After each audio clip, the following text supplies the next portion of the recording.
Did you know that the Red River Valley is still decompressing from the last ice age? That's right, geologists predict that in another 5,000 years, Lake Winnipeg will actually back onto the city of Winnipeg, and in another 10,000, the prediction is that the Red River will actually flow southward. Hey, welcome back everybody to Field Talk Fridays, where we answer your agronomy related questions. My name is Bernell Sabrin with Antara Agronomy, and question of the week this week is whether we have a compaction issues in the Red River Valley or just poor drainage. And the answer is a little bit of both.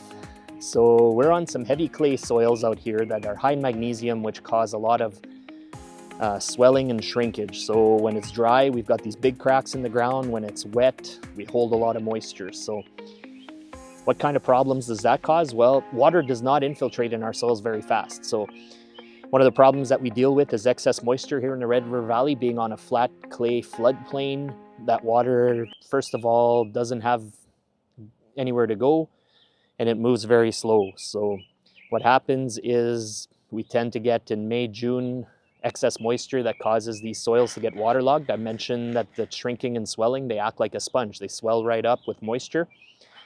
Now, this is a problem because any kind of traffic on the field when the soils are too wet causes compaction. So it's a little bit of both. There's a lot of things that we've contemplated trying or looked at, something like controlled traffic, where in a typical farming rotation over the course of the year, 80 to 90% of the field sees a tire track of some sort. While the aim with controlled traffic is to try to reduce that compaction, but that is not always easy, and especially with our short growing seasons, we're forced to work these fields kind of wet. And the other thing with controlled traffic, if we allow that soil to decompress some more, does it mean that more water gets to infiltrate, or it just means that we hold more moisture at the surface? So it's the surface levels that get really, really wet tend to cause us problems. In a well-balanced soil, you want 50% mineral, 50% air, or 25% air, 25% water. As a rule of thumb, well, when we're driving or we're working those fields on the wet side, we're squeezing out that water, and that can cause problems.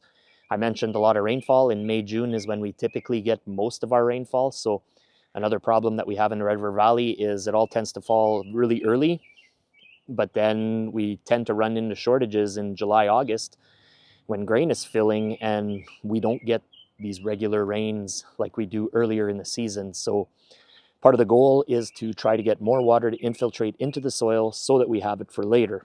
Now, when we do have these excess moisture conditions, that's where surface drainage is what we tend to rely on.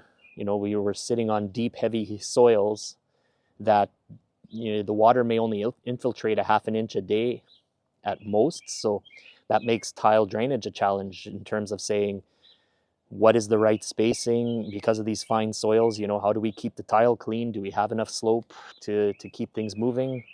These are all challenges that we have to deal with.